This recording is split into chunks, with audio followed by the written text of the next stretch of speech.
नमस्कार दर्शकवृन्द, सगरमाथा टेलिभिजनको स्टिभी च्याटमा म यहाँहरूलाई हार्दिक स्वागत गर्दछु। जीवराम भण्डारी। आज यहाँहरू सामुन्ने उपस्थित हुनुहुन्छ दिलनाथ गिरी। उहाँ राष्ट्रिय प्रजातन्त्र पार्टीका सांसद हुनुहुन्छ, पूर्व मन्त्री, राप्रपाका नेता। समग्रमा आज म राप्रपाको विभाजनलाई केन्द्रमा राखेर उहाँसँग कुराकानी गर्नेछु। 2047 सालमा पञ्चायती पृष्ठभूमि बोकेका मानिसहरूले गठन गरेको राष्ट्रिय प्रजातन्त्र पार्टी जन्मदै जुम्ल्या भएर जन्मियो। राप्रपा चन्द र राप्रपा थापा पहिलो संसदीय निर्वाचनमा अर्थात् 47 को संविधानपछि भएको पहिलो संसदको निर्वाचनमा मार खायो, अर्थात् कन्तबिजोग ढङ्गले पराजित हुनु पर्यो। तत्पश्चात दोस्रो संसदको निर्वाचनमा राप्रपा फेरि एक भएर उठ्यो। पार्टी एक भएपछि लगभग त्यस बेला 18% प्लस जनमत र 20 सिट राप्रपालाई त्यस बेला प्राप्त भएको थियो। अर्थात् तेस्रो ठुलो दलको रूपमा राप्रपा दोस्रो संसदीय निर्वाचनमा भएको थियो। तर त्यसपछि फेरि फुटजुट हास्यास्पद ढङ्गले अर्थात् राप्रपाका बारेमा आलोचना गर्ने मानिसहरू भन्थे राप्रपा कि मरेर सिद्धिने एउटा, अर्को भनेको फुटेरै सिद्धिन्छ, त्यसैले यसको भविष्य छैन। आलोचकहरू त्यस ढङ्गले आलोचना गर्थे। घटनाले क्रमशः त्यो पुष्टि हुँदै गएको छ। अर्थात् गरी खान राप्रपालाई प्रतिस्पर्धात्मक राजनीतिमा त्यति सहज छैन भन्ने पछिल्लो विकसित घटनाक्रमले त्यस्तो सन्देश दिएको छ। आज म दिलनाथ गिरीसँग एउटा अनुभवी व्यक्ति पनि हुनुहुन्छ, पञ्चायत पनि बुझेको, 46 को परिवर्तनपछिको राजनीतिक परिवर्तनलाई पनि बुझेको र पछिल्लो विकसित राजनीतिक घटनाक्रमलाई नजिकबाट निहालिरहनुभएका दिलनाथ गिरीसँग विश्लेषणात्मक पछिल्लो राप्रपाको अवस्थालाई जोडेर कुराकानी गर्नेछु। सर्वप्रथम म उहाँलाई स्वागत गर्छु। स्वागत छ यहाँलाई। धन्यवाद छ जीवरामजी। मैले अलिकति पृष्ठभूमि बताएँ, अब निशब्द भन्दा हाँस उठ्छ। गरी नखानु हुने रहेछ। तपाईहरुले सरसर्ती यसो परिस्थिति यसो हेर्दा बारम्बार फुट्ने, कार्यकर्तामा नैराश्यता पैदा गर्ने, भोटर्सहरुमा निराशा जन्माउने अनि यो निरन्तरको विभाजनले राप्रपा भन्ने पार्टी अर्थात् पञ्चायती पृष्ठभूमि बोकेका मानिसहरूले नेतृत्व गरेको पार्टी गरी खाँदैन प्रतिस्पर्धात्मक राजनीतिमा भन्ने पुरापुर सन्देश गएको छ। ल बताउनुस्, अब कसरी तपाईँ विश्वास दिलाउनुहुन्छ आम कार्यकर्ता र जनतालाई, बताउनुस् त। वास्तवमा अत्यन्तै महत्त्वपूर्ण विषय उठाउनु भयो जीवरामजी, र यो प्रश्नले मलाई वास्तवमा मेरो विद्यार्थी जीवनको पहिलो राजनीतिक पाइलोको मलाई याद आयो, जुन बेला 2025 सालतिरको कुरा हो कि मुलुकमा एउटा राष्ट्रवादी शक्तिको आवश्यकता पर्छ। त्यो राष्ट्रवादी शक्तिको निर्माण गर्नको निमित्त विद्यार्थी क्षेत्रबाट हामीले सुरुवात गरेका थियौँ र त्यसको एउटा ठुलो भेला भएको थियो राष्ट्रिय सभागृहमा विद्यार्थीहरूको उपत्यकाको, र त्यहाँ वरिष्ठ नेता हुनुहुन्थ्यो राजेश्वर देवकोटा, प्रमुख अतिथि हुनुहुन्थ्यो। उहाँले के भन्नुभयो त्यो भेलामा सम्बोधन गर्दा भने राष्ट्रवादी हुनु सजिलो छ, भएर बाँच्न गाह्रो छ। उहाँले भनेको कुरा म कहिल्यै बिर्सिन्न। त्यस्तै अहिले तपाईँले जुन प्रश्न राख्नुभयो कि वास्तवमा हाम्रो विचारै हामीले अत्यन्तै कठिन विचार बोकेर हामी हिँडेका छौँ र हाम्रो यो विशुद्ध राष्ट्रवादी विचार हो। नेपाली जनताको भावना, नेपाली जनताको चाहना, नेपाली जनताको सोचाइ अन्तर्गत यो सिउने मुलुकको समृद्धिको लागि यो मात्रै एउटा बाटो छ भन्ने अवधारणा बोकेर हामी हिँड्दा हामीलाई देशी विदेशी शक्तिहरूसँग पनि हामीले त्यसलाई चाहिँ कठोर रूपमा हामीले जुझ्नुपर्छ। हामीले स्थापित गर्न पनि त्यति नै कठिन छ। त्यसैले गर्दाखेरि तपाईँले अघि पृष्ठभूमिमै भन्नुभयो कि चुनावको कुराहरूमा आउँदाखेरि कहिले राप्रपाले नराम्रोसँग हार खाएको छ, कहिले राप्रपा एउटा शक्तिको रूपमा उदाएको छ, कहिले कयौँ पटकको चोटको अनुभूति गरेको छ फुटेर, र यी सबै परिस्थितिहरू हाम्रो अगाडि छ। हामीले ती कुराहरूलाई शिक्षा लिएर हामी आयौँ र हामीलाई के एउटा विश्वास छ भने अहिलेको परिस्थितिमा राष्ट्रिय प्रजातन्त्र पार्टी 2048 सालपछि यो पार्टी फुट्दै 62-63 मा दुईटा पार्टीको अस्तित्व रह्यो। एउटा राप्रपा नेपाल, एउटा राप्रपा, यो दुईटा भयो र दुईटैको रूपमा हामी सङ्घर्षमा गयौँ। 62-63 को आन्दोलनमा राजाको विषयमा, हिन्दू धर्मको विषयमा कुरो उठाउनु भनेको चाहिँ एन्टी करेन्ट हो। नदीको बहावमा बीचमा बसेर त्यो नदीलाई फर्काउन खोज्नु भनेको त्यो ठुलो धृष्टता हो। त्यो हिम्मत पनि हाम्रो नेतृत्वले त्यो हिम्मत पनि राख्यो र हामीले त्यो सङ्घर्ष पनि गऱ्यौँ र हुँदै जाँदाखेरि पहिलो चरणमा हामीले 4 सिट हामीले गेन गऱ्यौँ भने दोस्रो चरणमा गएर नेपाली जनताको विश्वास र अभिमत लिएर हामी चौथो ठुलो शक्तिको रूपमा हामी आयौँ।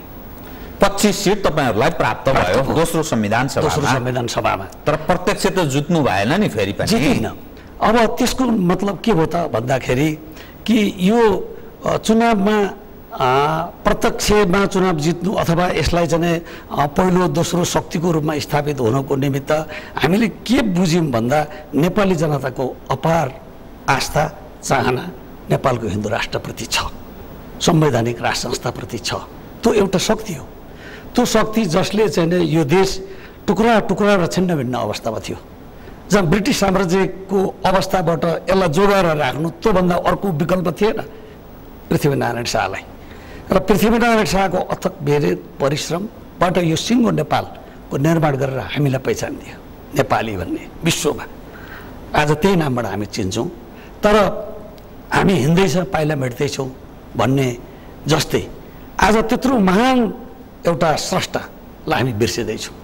त्यो पनि आज हाम्रो आन्दोलनको विषय भनेर हामी गयौँ र नेपाली जनतालाई हामीले त्यो सन्देश पनि दियौँ कि प्रत्येक नेपालीको मन र प्रत्येकको विचारमा पृथ्वीनारायण शाहलाई नसम्झने कोही नेपाली छैन। तर पनि अहिलेको परिस्थितिमा यसलाई चिरेर अगाडि लाएर त्यसलाई स्थापित गर्नुको निमित्त एउटा ठुलो सङ्घर्ष गर्नुपर्ने अवस्था हामीमा आएको छ।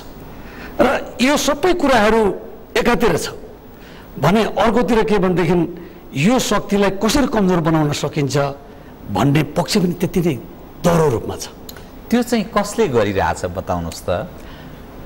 अब यो सबैलाई जग जाहेरै भएको कुरो हो जीवरामजी कि यो देशमा 94% जनता ओमकार परिवारमा छन् जो आफूलाई हिन्दू भन्छन् र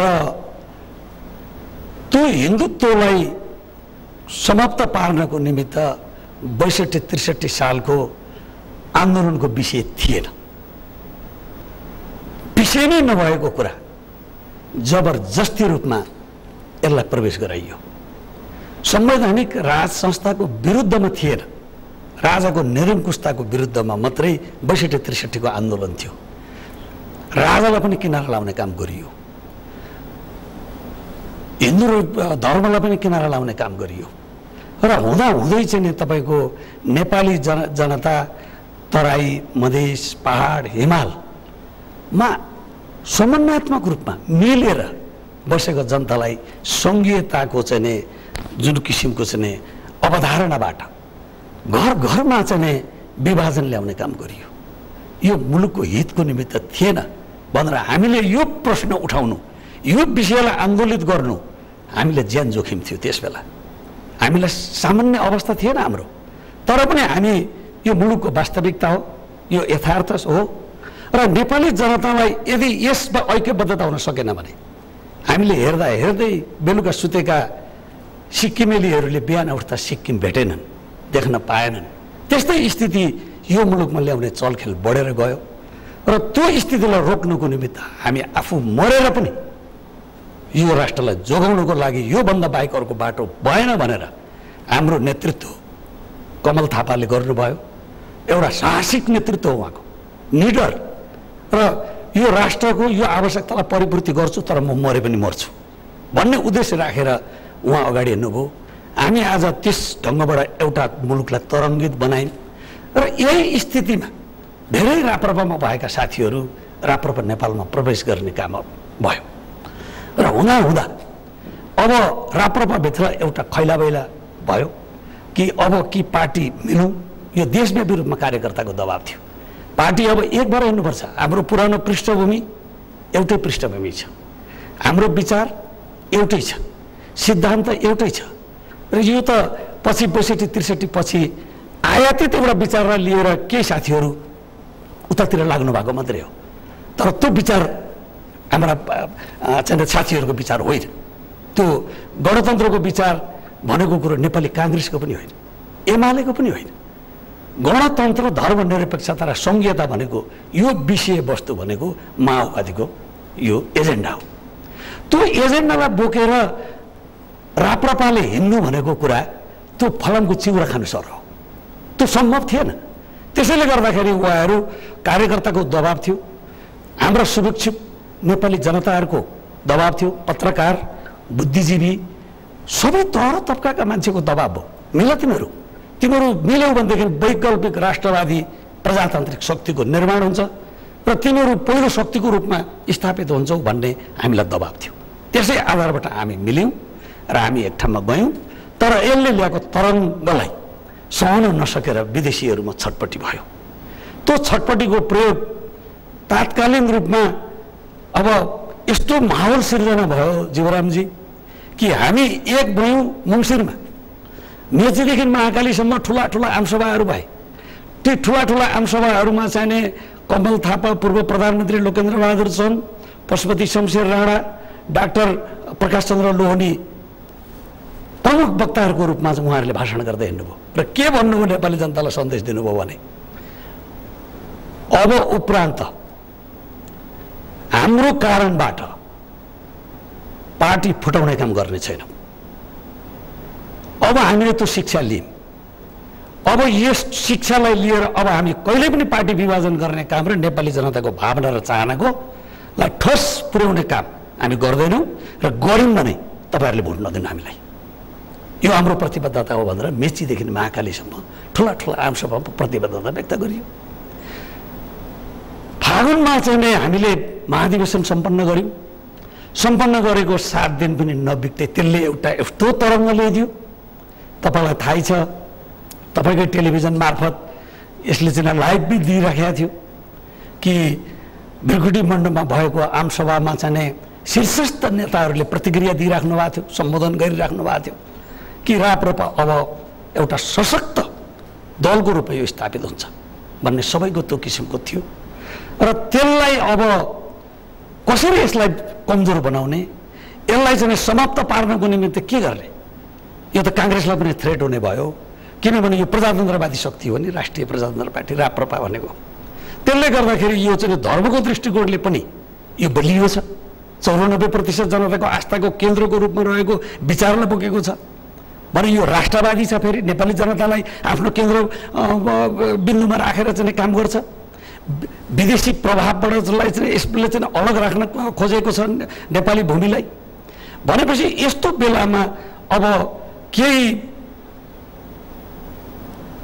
राजनीतिक र धार्मिक दृष्टिकोणले पनि तिल मिलाएका व्यक्तिहरू एक ठाउँमा पुगेर हामी माथि षड्यन्त्रको तानामुना रच्न लागे। त्यसको सबभन्दा पहिलो प्रयोग डाक्टर लोहनीमाथि गरियो र त्यो एउटा यस्तो मेसेज गयो कि उहाँले नै हिजो बोल्नु भएको थियो, प्रतिबद्धता थियो।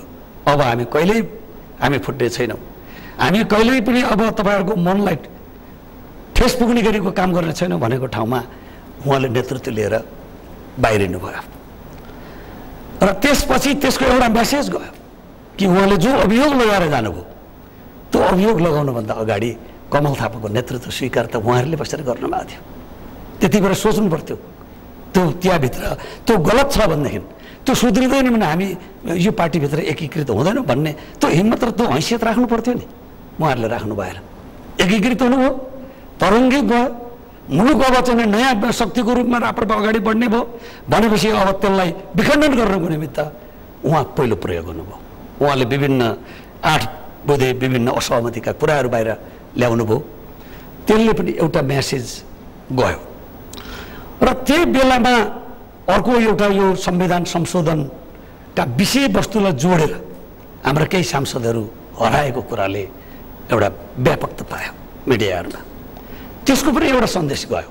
के अभियोग थियो त भन्दाखेरि कमल थापाले धर्म पनि बेच्यो, राज संस्था पनि छोडो, एजेन्डा छोडो, सबै कुरो छोडो है भन्ने हामीलाई अभियोग लगाइयो।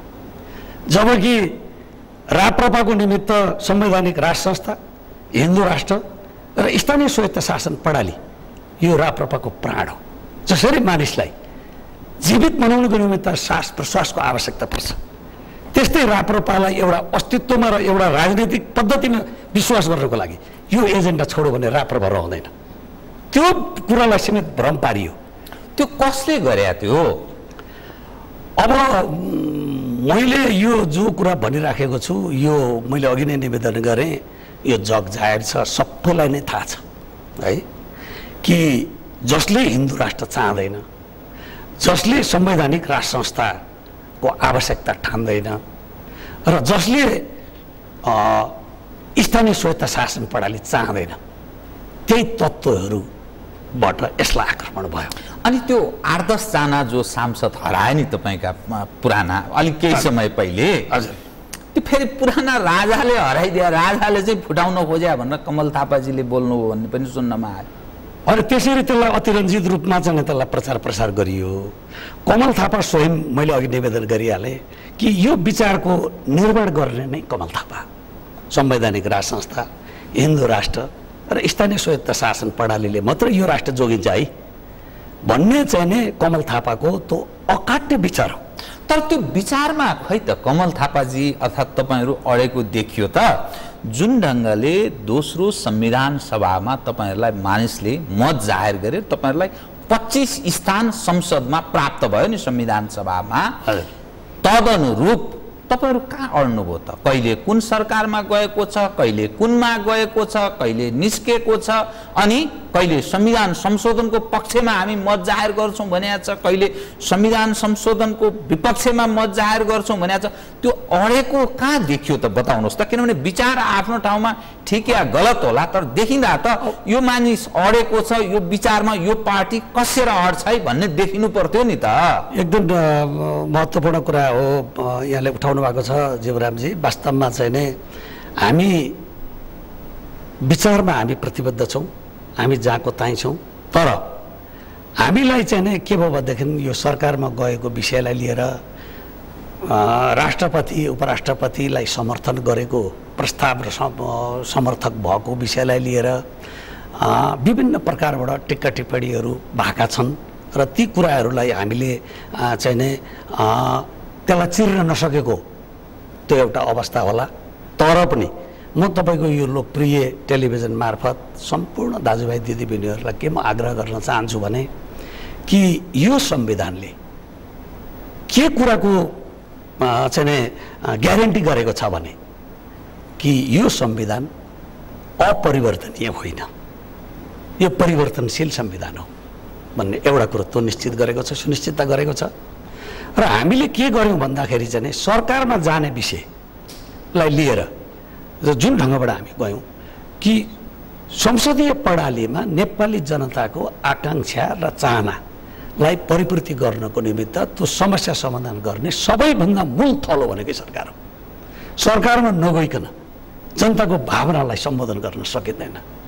र हामी जति छौँ हाम्रो हैसियत अनुसार हाम्रो चाहिँ जुन किसिमको डेलिभर हामी दिन्छौँ त्यो जनता र राष्ट्रको हितलाई हामी दिन्छौँ भनेर त्यो जनताको विश्वासकै आधारमा अगाडि बढ्ने काममा हामी सरकारमा गयौँ। हामीले त्यस बेलामा जो गयौँ तपाईँलाई थाहा छ, नेपाली जनतालाई थाहा छ कि कमल थापा उप प्रधानमन्त्री तथा परराष्ट्र मन्त्री हुँदाखेरि मुलुक एउटा यस्तो अवस्था थियो, नाकाबन्दीको स्थितिमा उहाँ उप प्रधानमन्त्री हुनुभएको थियो र भयावह स्थिति भयो नेपालमा। हरेकका चुल्हाहरू बन्द भए, हस्पिटलमा औषधि नपाएर मृत्युवरण गर्नुपर्ने अवस्थाहरू आयो र अस्तव्यस्त भयो समाज र पेट्रोलियम पदार्थको अभाव एकातिर भने औषधि उपचारको अभाव त्यति नै खड्केर गयो र त्यो स्थितिमा अब त्यस तत्कालीन रूपमा अब के त समाधान? अब यदि यस किसिमबाट सधैँभरि नाकाबन्दी 2000 चाहिँ हामीले 47 27 सालमा पनि हामीले नाकाबन्दी बिहोर्यौँ। त्यो नाकाबन्दी कस्तो स्थितिमा बिहोर्यौँ भन्दा नेपाल अधिराज्यभरि भारतीय चेकपोस्ट भारतीय सेनाहरू बसेका थिए। त्यसलाई हटाउने काम गरियो। त्यो हटाउने काम गलत हो भनेर नाकाबन्दी भएको छ र जुन कुरा चाहिँ ठिक हो भन्ने पनि यही देशका दलहरू रहे। तर नेपाली जनताले यो कुरो बुझे कि राजा महेन्द्रले त्यस बेलामा जुन गरेको अभियान थियो त्यसलाई सबैले स्वागत गरे र 2046 सालमा पनि नाकाबन्दी भयो। त्यो नाकाबन्दीको स्थितिले यति भयावह स्थिति निर्माण गर्यो।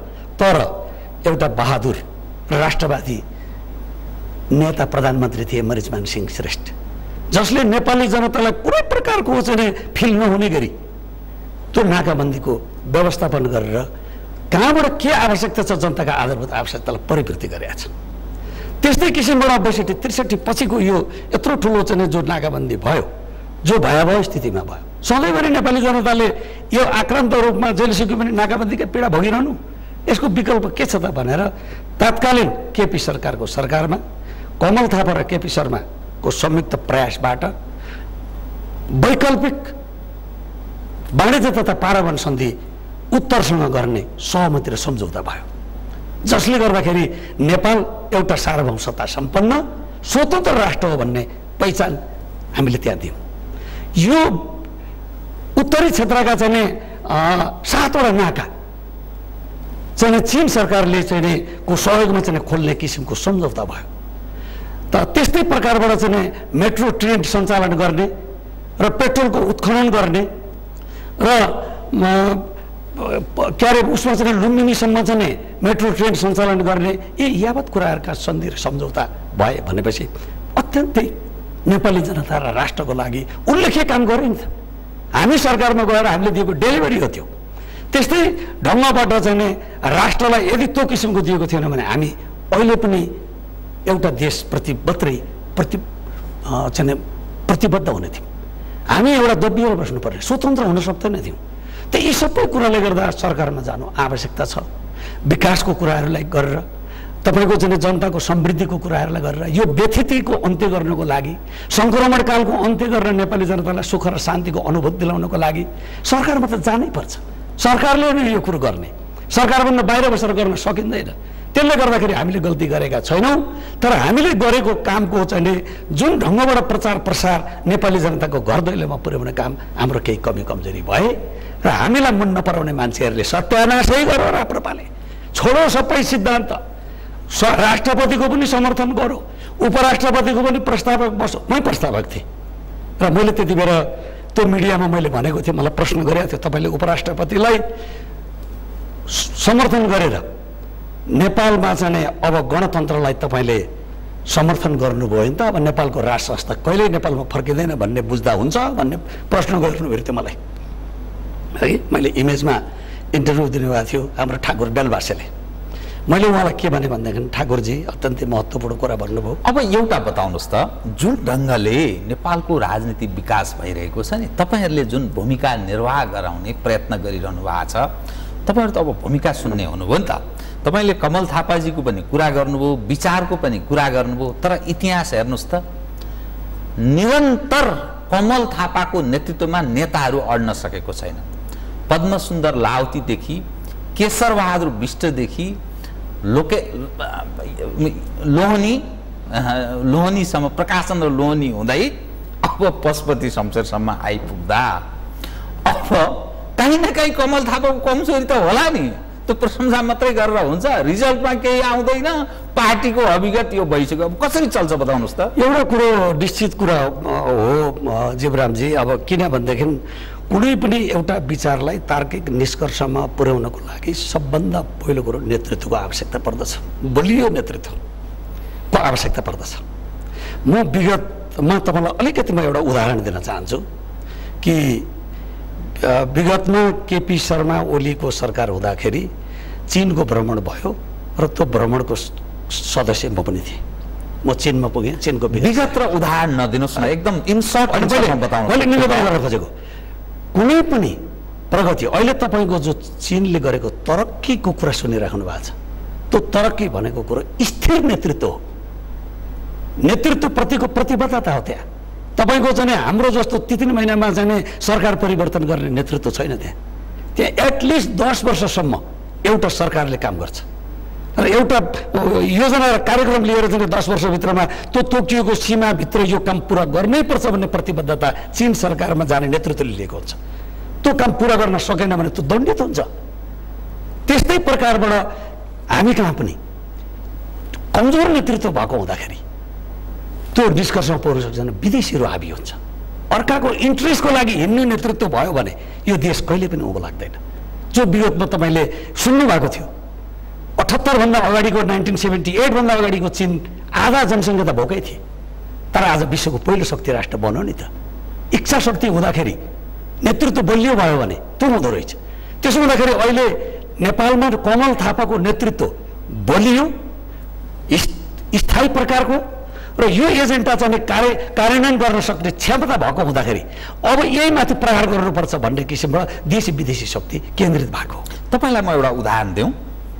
काङ्ग्रेस र कम्युनिस्टका नेताहरू अहिले पनि के भन्छन् भने मुलुकको यो हविगत हुनुमा, यो गरिबी हुनुमा, नेपाली जनको यो अवस्था हुनुमा 30 वर्षको चाहिँ पञ्चायत शासनकाल त र शाहवंशीय राजाहरूले गर्दा यो हविगत भयो है भन्छन्। जबकि 30 वर्ष त बहुदलीय व्यवस्था आएको भइसक्यो, 7 सालदेखि 17 साललाई हेर्दाखेरि 40 वर्ष हामीले प्रजातान्त्रिक अभ्यास गरिसकेछौँ। दोष त्यसलाई दिने, आफूले गर्न नसक्ने, त्यस्तै तपाईँहरू पनि आफू थेगी खान सकिरहनु भएको छैन। दोष विदेशी तागतलाई दिने, आफू केही गर्न नसक्ने, यो अवस्था भन्दा के हुन्छ बताउनुहोस् त? एकदम राम्रो कुरा भन्नुभयो। के अरे वास्तवमा चाहिँ नि 30 वर्षको पञ्चायतको कार्यकाल र त्यसपछिको 30 वर्षको तुलना गर्ने हो भने म यहाँलाई के निवेदन गर्न चाहन्छु भने हिजोको प्रणाली, पञ्चायतको प्रणाली आफैमा कति प्रजातान्त्रिक थियो थिएन त्यो आफ्नो ठाउँमा छ र त्यो मुलुकप्रतिले त्यो 30 वर्षको अवधिभित्र त्यो नेतृत्व खेलेको नेतृत्वदायी भूमिकाले के डेलिभरी दियो त मुलुकलाई भन्दा कृषि क्षेत्रमा आत्मनिर्भर भयो नेपाल। तपाईँलाई याद होला कि 1975 देखि 1980 सम्मको अवस्थामा नेपालमा धान चामल कम्पनी भन्ने थियो। त्यो संस्थाबाट नेपालको चाहिँ नि भारत, चीन, बङ्गलादेश र कोरियासम्म हामी चाहिँ तेस्रो मुलुकसम्म पनि धान चामल निर्यात गर्ने देश यही नेपाल थियो। र तपाईँको यसमा चाहिँ के भनेदेखि चाहिँ मुलुक औद्योगिकरणमा गएको थियो। नेपालमा छाला जुत्ता कारखाना, बाँसबारी छाला जुत्ता कारखाना, हिमाल सिमेन्ट फ्याक्ट्रीमा बिर्कुटी कागज कारखाना, चिनी कारखाना, टेक्सटाइल, विराटनगर जुट लगायतका सयौं जो उद्योगहरू थिए र जहाँ नेपाली जनता, नेपाली तन्मेरीहरू, युवाहरू त्यसमा काम गरेर आफूले चाहिँ सेवा गर्ने अवस्था पाएका थिए। त्यो सम्पूर्ण कुराहरूलाई भत्काउने, कौडीको भरमा बेच्ने केही दलहरूले चाहिँ आफ्नो निज स्वार्थ परिपूर्ति गर्ने काम अहिले भयो। 30 वर्षमा त्यो कुरो दिएको थियो। अहिले युवाहरू 40 लाख युवाहरू विदेश जानुपर्ने बाध्यता छ। देशभित्र बस्न सक्ने अवस्था छैन। रोजगारीको समस्या छ। भ्रष्टाचारले चाहिँ मुलुक चुरुलुमै डुबेको छ कि तपाईँको चाहिँ के भनेदेखि चाहिँ भ्रष्टाचार पनि ले आफूलाई छुन्छ कि भनेर भ्रष्टाचार निवारण गर्ने संस्थालाई चाहिँ विभिन्न महाभियोग लगाएर निकाल्ने काम भएको छ। तर कोही नेतालाई त्यसले छुन्छ कि भनेर कस्तो कानुन र कस्तो व्यवस्था गर्यो भने नेता केन्द्रित हामीले चाहिँ कानुनहरू बनाउन थाल्यौँ। यो दुर्भाग्य नेपाली जनताले हेरेको छैन। मेरो आशय चाहिँ के भने तपाईहरु आफू सबल नेतृत्व प्रदान गर्न सकिरहनु भएको छैन। हाम्रो मुलुकलाई नेतृत्व प्रदान गर्न सकिरहनु भएको छैन। दोष अर्कालाई दिएर पानीमाथि ओभानो हुने प्रयत्न जो नेपालमा भइरहेको छ नि, अब बताउनुस् त तपाईहरु कसरी अब सर्भाइभ गर्न सक्नुहुन्छ? नेपालको राजनीतिमा जुन ढंगको नेपालको राजनीति विकास भइरहेको छ, जुन ढंगको नयाँ पुस्ताले नेतृत्व सबल नेतृत्वको खोजी गरिरहेको छ, तपाईहरु त अब बारम्बार टुटफुट एउटा काहीँ न काहीँ मानिसले विकल्पको रूपमा हिजोका दिनमा सोचेकै होला थिए वास्तवमा, तर त्यो त अब निराशा परिणत भयो। अब तपाईहरु कसरी सर्भाइभ गर्ने केही सम्भावना छ? घाटै घाटाको तपाईहरुको धन्दा सुरु भयो। अघि जीवरामज्यूले पनि एउटा कुरो उठाउनु भयो कि 2048 सालको चुनावको परिणाम हाम्रो छ नै र त्यसपछिको दोस्रो संसदको निर्वाचनमा तेस्रो शक्तिको रूपमा राप्रपा भएको कुराहरू यहाँले नै अघि बताइसक्नु भएको छ। चुनाव कहिलेकाहीँ हार जित हुन्छ र कहिले पहिलो शक्ति हुन्छ, कहिले तल पनि आउन सक्छ। भारतमै हेर्नुहुन्छ भने 60 वर्षसम्म अविच्छिन्न रूपमा शासन सत्ता सम्हालेको काङ्ग्रेस आई, अहिले प्रतिपक्षको भूमिकामा पनि छैन। तर नेपाल इन्डियामा अब काङ्ग्रेस आई सिद्धियो भनेर कसैले आकलन गर्छ, मूल्याङ्कन गर्यो भने त गलत हुन्छ है। र अर्को कुरो म यहाँलाई के दृष्टान्त दिन्छु भने 1980 चाहिँ नि भारतीय जनता पार्टीले 2 सिट जितेको थियो। आज त्यो हिन्दूवादी संस्था थियो, त्यसलाई चाहिँ नि अहिलेको स्थितिमा आउँछ भनेर कसैले कल्पना गरेका थिएन। तर जनताले चाह्यो भनेदेखि त्यो विचारलाई चाहिँ नि उसले चाहिँ नि जनताको घर दैलोमा पुर्यायो भने जनता त विचारको पक्षमा हुँदो रहेछ भन्ने कुरो त देखियो। केजरीवालले चाहिँ तपाईँको दिल्लीमा चाहिँ नि त्यत्रो शक्तिलाई चाहिँ किनारा लगाएर नयाँ आएको चाहिँ उसले चाहिँ प्रभुत्व जमायो। अहिले चाहिँ दिल्ली उसको क्याप्चरमा छ भनेपछि जनता त के भनेदेखि गुण र दोषको आधारमा योग्य सक्षम स्थिर नेतृत्व खोज्दो रहेछ भन्ने कुरोको त प्रमाण हो। र हामी पनि अहिले जुन यो पार्टी एकीकृत गर्दाखेरि हामी एउटा तेस्रो वैकल्पिक एउटा प्रजातान्त्रिक शक्ति स्थापित गर्नको निमित्त जुन प्रयास हामीले गरेका थियौँ त्यो विज्ञान चाहिँ गलत साबित भयो। र गलत साबित भएको हुँदा हामी के कुरामा ढुक्क छौँ भने हामीले उठाएको जो मुद्दा छ र हामीले हिँडेको जुन बाटो छ त्यो सही छ र त्यो ठिक छ। र एक दिन जनताले हामीलाई यो कुराको मूल्याङ्कन गर्नुहुन्छ र हामीलाई चाहिँ उहाँहरूको सहयोग र सद्भावना रहन्छ र यो मुलुकलाई कायापलट गर्ने र तरक्की गरेर मुलुकलाई एउटा समृद्ध राष्ट्र बनाउने कुरामा हामी सक्षम हुन्छौँ र हामीलाई जनताको साथ हुन्छ भन्ने कुरामा हामीलाई विश्वास छ। पार्टी एकीकरण चाहिँ ठुलो घाटा भयो कि तपाईँहरूलाई? 10-12 जनाले फेरि सांसदले नै छोडेर हिँड्नु भएछ। होइन, अब त्यो के भयो भनेदेखि मैले भनिहालेँ के अरे जीवरामजी, अब यो पार्टीको कुराहरूमा हिजो एउटा महत्त्वपूर्ण कुरा भएको थियो। पार्टी फुट्छ भन्ने कुरा पनि बाहिर आइराखेको थियो होइन? पत्ता लागेको थिएन तपाईँहरूलाई? लागेको थिएन। र पशुपतिजीले के भन्दै हुनुहुन्थ्यो भने 5वटा माग मेरा पुरा गरिदिनुहोस् भनेर उहाँले आफ्नो माग तेर्से राख्नु भएको थियो। त्यो मागको विषयमा हाम्रो अध्यक्ष चाहिँ 2 नम्बर क्षेत्रको भ्रमणमा भएको हुँदा उताबाट फर्केर आइसकेपछि त्यो कुरा बसेर टुङ्ग्याउने भन्ने चाहिँ हाम्रो सहमति थियो र उहाँ फर्केर आउनुभयो। हिजो बिहान 3 जना नेता बस्नुभयो। भूतपूर्व प्रधानमन्त्री लोकेन्द्र बहादुर चन्द, कमल थापा, पशुपति शमशेर, लोकेन्द्र बहादुर चन्दको घरमा मिटिङ भयो। सौहार्दपूर्ण रूपमा वार्ता भयो, छलफल भयो र एउटा टुङ्गामा पुग्यो। र आज अब त्यसलाई चाहिँ आज बिहान लिखित रूपमा चाहिँ त्यसको एउटा डकुमेन्ट्स तयार गरेर अब एक ढिक्कोबाट अगाडि जाने भन्ने सहमति भयो हिजो। त्यो के विषय थियो जसमा सहमति भनेको? के पशुपतिजीका मानिसहरूलाई पनि केन्द्रीय सदस्यमा ल्याउने अथवा तपाईँहरू सरकारमा पनि जाने अथवा के कुरा थियो त्यो? उहाँको माग के थियो भने अब केन्द्रीय समितिमा उहाँले भनेका 8-10 जना मान्छे समावेश गरिदिनु पर्ने, निर्देशन समिति तुरुन्तै गठन गर्नुपर्ने र तपाईँको चाहिँ यो चिन्हको विषयमा चाहिँ गायकी हलोको विषयमा छलफल गरेर एउटा निष्कर्षमा पुग्नुपर्ने र सरकारमा सहभागिता हुनुपर्ने भन्ने उहाँका माग थिए। र यी विषयमा छलफल हुँदा भोलि बसेर, ठिक छ, भोलि बसेर यी सबै विषयलाई पार्टीको लार्जर इन्ट्रेस्टलाई केन्द्रबिन्दुमा राखेर हामी एउटा सहमतिमा जाने भन्ने भयो। तर उहाँ जब म साथीहरूसँग सल्लाह गरेर बिहान बस्ने भनेर उहाँ बाहिरिनु भयो र यतातिर आएर उहाँ चाहिँ छापामार शैलीमा गएर चाहिँ दल दर्ता गर्नुभयो। भन्दा पशुपति शमशेरलाई म सम्मान गर्छु, आदर गर्छु, उहाँ हाम्रो वरिष्ठ नेता हुनुहुन्छ होइन, पूर्व अध्यक्ष पनि हुनुहुन्छ र उहाँको योग्यता र क्षमतामा म प्रश्न पनि गर्दिनँ। तर उहाँले बोलेको कुरा कार्यान्वयन गर्नको निमित्त असफल त हुनुभयो नि। उहाँको होइन रहेछ कि क्या यो एजेन्डा? अरू कसैको पो एजेन्डामा प्रभावित भएर पो हिँड्नु भएको हो कि भन्ने आशंका त व्यापक छ त अहिले। होइन, उहाँले कमिटमेन्ट गरेको कुरामा उहाँ चाहिँ पछि हट्नु भनेको कुरा छापामार शैलीमा चाहिँ दल दर्ता गर्नु, त्यहाँ पनि फेरि तपाईँको चाहिँ के भनेदेखि 18 जना हाम्रा मान्यहरू गएका छन्। त्यो 18 दललाई मन्त्री बनाउँछु भनेर उहाँले कमिटमेन्ट गर्नुभएको छ र केहीलाई चाहिँ के भने आर्थिक प्रलोभन पनि दिनुभएको छ र केन्द्रीय समितिलाई पनि त्यो किसिमबाट चाहिँ गरेको छ। यो सबै चलखेल गरेर यो स्थितिमा जानुपर्ने अवस्था किन आयो?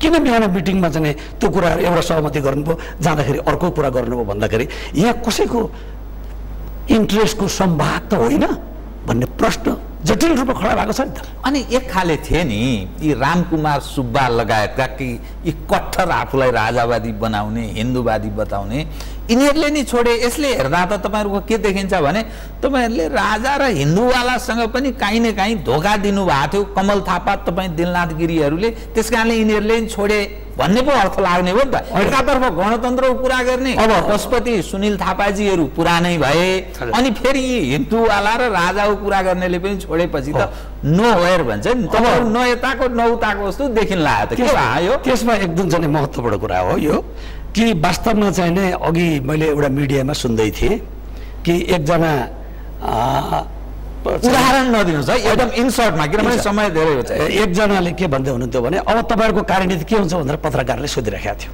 उहाँले के भन्नुहुन्थ्यो भने 62-63 को जनआन्दोलनको म्यान्डेटलाई लिएर हामी अगाडि बढ्छौँ, आज केन्द्रीय समितिको बैठक हुन्छ भनेपछि उहाँहरूको प्रश्न बिउ छ भने अब रामकुमार सुब्बा जो राजावादी के गणतन्त्रवादी हुन उहाँले यो विद्रोह गर्नुभएको हो, त्यहीँबाट राज संस्था स्थापित हुन्छ भन्ने उहाँको मान्यता हो होइन भने यो सबै कुरो प्रलोभनमा भयो। मैले अघि निवेदन गरिहालेँ नि, मन्त्री बन्नुको लागि सबै कुरो त्यागेर हातमा टोपी लिएर हिँडेका छन् साथीहरू। अब यो बताउनुहोस् त, किनभने एउटा जेन्युन प्रश्न म अर्को उठान गर्छु यहाँलाई। त्यो संविधान संशोधनको पक्षमा उभिने भनेर तपाईँहरूले निर्णय गर्नुभएको छ, त्यो वक्तव्य पनि छ, त्यो लिखित पनि छ। अब तपाईँहरू के गर्नुहुन्छ बताउनुहोस् त। होइन, हामीले चाहिँ नि जुन किसिमको संविधान संशोधन गरेर यो मुलुकको समस्या समाधान गर्ने विषयमा हामी सकारात्मक हो। म यहाँलाई निवेदन गरौँ, संविधान निर्माण गर्दाखेरिको बखतमा 3टा दलको स्वार्थको बाँडफाँडको आधारमा निर्माण भएको संविधान हो। यो संविधान कुनै नेपाली जनतालाई केन्द्रबिन्दुमा राखेर नेपाल र नेपाली जनताको स्वार्थलाई केन्द्रबिन्दुमा राखेर निर्माण भएको संविधान होइन। यो संविधानमा त्रुटि छ, हामीले त्रुटि छ यो संविधान भनेर भन्यौँ हामी, तर विधि र प्रक्रियाबाट यदि यो संविधान बन्छ भने हामी त्यसलाई आलोचनात्मक रूपमा हामी साथ दिन्छौँ भनेर हामीले भन्यौँ। मधेसवादीले के भन्यौँ भनेदेखि चाहिँ 16 बुँदे जो उहाँहरूको 3 दलको सहमति भयो बाँडफाँडको, त्यसले चाहिँ विमति राखेर आन्दोलनमा गयो र संविधानलाई चाहिँ च्यातेर चाहिँ उहाँहरू आन्दोलनमा जानुभयो। भनेपछि अब यो मुलुकलाई एउटा नेपालको जनसङ्ख्याको आधा जनसङ्ख्या ढाकेको तराईका कुरा नसुन्नु र त्यसलाई यो संविधानकोमा चाहिँ सहभागी नबनाउनु भनेको चाहिँ यो संविधान प्रजातान्त्रिक हुँदैन, यो अप्रजातान्त्रिक हुन्छ। नम्बर 1 त्यसलाई सम्बोधन गर्नुपर्छ। नम्बर 2 94% जनताको आस्थाको केन्द्रको रूपमा रहेको हिन्दू राष्ट्रको मान्यता र संवैधानिक राष्ट्र संस्थाको विषयलाई जनमत सङ्ग्रह गरेर जनताको अभिमत लिएर निर्णय गर्नुपर्छ।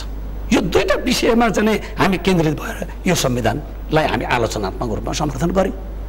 तर अब अहिले आएर जुन संविधान संशोधनको विषय छ, त्योभन्दा अघिल्लो संविधान संशोधनको जो प्रस्ताव थियो त्यो मुलुकको लागि विखण्डनकारी थियो, त्यसको विपक्षमा थियौँ हामी र त्यसले चाहिँ तराई र पहाडलाई चाहिँ छुट्याउने नियतबाट चाहिँ ल्याइएको थियो र हामी सरकारमै बसेर पनि हामी विपक्षमा मतदान गर्छौँ यदि यसलाई निर्णयार्थ लिइयो भनेर भन्यौँ र त्यसपछि त्यो सरकारबाट त्यो आउन सकेन र पछि आएर चाहिँ फेरि हाम्रो चाहिँ अध्यक्ष कमल थापा स्थानीय विकास को उप प्रधानमन्त्री हुनुभयो र उहाँलाई नै यो जिम्मा दिइयो र लु यो एउटा जटिल समस्या भयो राष्ट्रको र तराईको जनतालाई पनि र अन्य संविधानभन्दा बाहिर रहेका बसेका अन्य दलहरूलाई समेत अब संविधानको दायराभित्र ल्याएर यो समस्या टुङ्ग्याएर आगामी 74 साल माघ 7 गते भित्रमा चाहिँ 3टै तहको निर्वाचन चाहिँ पुरा गरिसक्नुपर्छ, होइन भने यो संविधान सङ्कटमा पर्छ भन्ने चाहिँ नै त्यो चाहिँ छलफल भयो र हाम्रो अध्यक्षले मधेसवादी दलहरूसँग समेत छलफल गरेर सहकार्य गरेर यो प्रस्ताव ल्याइएको हो। अब यो प्रस्तावलाई निर्णयार्थ रूपमा चाहिँ प्रस्तुत भयो भने हामी यो प्रति चाहिँ सकारात्मक छौँ भनेर हामीले विगतदेखि भन्दै आयौँ। काङ्ग्रेस तर्स्यो, राप्रपाले साँच्चै नै हालो भने त पास हुने भयो र उहाँहरूको मनसा त यो पास गराउने त रहेनछ। पास गराउने उद्देश्य नराखिकन प्रचारात्मक रूपमा उहाँहरूले यो प्रस्ताव ल्याएको हुँदाखेरि काङ्ग्रेस इमान्दार छैन, हामी इमान्दार छौँ भनेर हामीले मिडियामा पनि भन्यौँ र सबैलाई हामीले जानकारी पनि गऱ्यौँ। र अहिले पनि के भनेदेखि काङ्ग्रेस इमान्दार छैन, यो प्रस्ताव ल्याइँदैन। अब त तपाईँको के भनेदेखि हाम्रै पार्टीलाई विभाजन गर्ने काम पनि नेपाली काङ्ग्रेसका चाहिँ वरिष्ठ नेताहरूको पनि कुनै न कुनै रूपमा सहभागी भयो भन्ने कुराहरू पनि हामीलाई सूचना छ। यदि त्यो किसिमको गरेको भने नेपाली काङ्ग्रेसले राप्रपालाई चाहिँ कुनै हालतमा नै यो प्रस्तावमाथि सहयोग नगरोस् भन्ने चाहिँ अभिष्ट देखिन्छ त्यहाँ। त्यसले गर्दाखेरि यसको सम्पूर्ण जिम्मेदारी यो सरकारले लिनुपर्छ। हामी जनताको समस्या समाधान होस् भन्ने पक्षमा हामी रहेका छौँ। म ठ्याक्क कार्यक्रमको अन्त्यमा इन्सर्टमा मात्रै बताउनुहोस् है, समग्रमा हेर्दा नि तपाईँहरूलाई अब काहीँ न काहीँ गाह्रो छ, किनभने पशुपतिजीहरू सरकारमा जाने सालाखाला त्यस्तो टुङ्गो लागेको छ भन्ने बुझिन्छ। अनि प्रकाश र लोहनीजीहरूसँग, केशरबहादुर विष्टहरूसँग पशुपतिजीहरू एकता गर्ने, एकातर्फ राजावादी हुँ भन्नेहरूले पनि तपाईँहरूलाई साथ दिएको देखिँदैन, अर्को गणतन्त्रको पक्षमा उभिएकाहरू पनि तपाईँहरूको पक्षमा देखिएन। तपाईँहरूले अर्थात् तपाईँको नेता कमल थापाले काहीँ न काहीँ त्यो सबै पक्षलाई धोका दिएको, गम्भीर त्रुटि गरेको भन्ने यस्तो रिजल्ट पो देखिँदैछ त? त्यो छैन, त्यो गलत हो। अघि मैले भनिहालेँ यहाँलाई कि अब उहाँहरूले उठाएका मुद्दाहरू जुन ढङ्गबाट भोलि कसरी प्रस्तुत हुन्छ, पशुपतिजीको नेतृत्वमा निर्माण हुने सरकारमा संवैधानिक राष्ट्र संस्था र हिन्दू राष्ट्रको विषय त उहाँहरूले कसरी प्रस्तुत गर्नुहुन्छ त्यति बेला थाहा होला, होइन? र अहिलेसम्म आएको कुराहरू उहाँहरूले बोकेको जुन विचार लिएर उहाँहरू नेतृत्व गर्नुभएको थियो, उहाँहरू असफल नेतृत्व हो। त्यहाँ उहाँहरूले नसकेर पार्टी एकीकरण भएको हो। अब फेरि फर्केर त्यही गणतन्त्र र त्यही धर्मनिरपेक्षताको बाटोमा जानु हो भने अब राजावादीहरू मन्त्री मात्रै हुन जाने कि के हो उहाँहरूको, त्यो प्रश्नलाई नेपाली जनताले थाहा पाउनेछन्। एक। दोस्रो कुरो के हो भनेदेखि चाहिँ नि अबको निमित्त सरकारमा जुन पशुपतिजीको नेतृत्व गरेको चाहिँ साथीहरूलाई सरकारमा लैजानेको निमित्त त उहाँहरू र सरकारकै सहमति छ र यो पार्टी फुटाउने कुरामा पनि अघि मैले यहाँलाई सङ्केत गरेँ। त्यो शर्तमा जति पनि मन्त्रीलाई चाहिँ मन्त्री बनाइदिने र तपाईँहरू आउनुहोस् र जे चाहिन्छ त्यही कुरो दिने प्रलोभन देखाएर पार्टी फुटाइएको छ। यो पशुपतिजी मात्रै हुनुहुन्न, त्यसमा धेरै ठुलो एउटा शक्तिको चाहिँ त्यसमा चाहिँ तालमेल छ, सहकार्य छ र त्यो कुरा भोलिका दिनमा नेपाली जनताले थाहा पाउनेछन्। हामी विचलन छैनौँ। अधिराज्यभरि रहेका हाम्रा कार्यकर्ताहरूमा स्वाभाविक रूपमा यसले एउटा पीडाबोध त भएको छ, तर कोही कार्यकर्ता विचलन छैन, कोही पार्टी छोडेर गणतन्त्रमा जान तयार छैन। र अहिले पशुपतिजीले नेतृत्व गरेको आज एकजना नेताले भन्नुभयो हामी गणतन्त्रको पक्षमै हौँ भन्ने कुरो उहाँको आवाज देखिन्थ्यो। त्यसले गर्दाखेरि हामी इमान्दार छौँ, राष्ट्रवादी आन्दोलनमा छौँ। नेपाली जनताको भावना चाहनालाई परिपूर्ति नगरुन्जेलसम्म हामी विश्राम लिँदैनौँ। ज्वरो सुकेको छैन। कार्यक्रममा आइदिनु भयो, धन्यवाद छ यहाँलाई। ल धेरै धेरै धन्यवाद छ जीवरामजी, तपाईँ र यो लोकप्रिय टेलिभिजन सगरमाथा टेलिभिजन र परिवारलाई समेतमा हार्दिक धन्यवाद दिन्छु। र यो हाम्रो बहस सुनिराख्नु हुने सम्पूर्ण दाजुभाइ दिदीबहिनीहरूमा पनि म आभार व्यक्त गर्छु। धन्यवाद। आदरणीय दर्शकवृन्द, उहाँ हुनुहुन्थ्यो दिलनाथ गिरी, राष्ट्रिय प्रजातन्त्र पार्टीका सांसद, नेता, पूर्व मन्त्री। म लगायत मेरो सम्पूर्ण युनिटलाई कार्यक्रमबाट बिदा दिनु।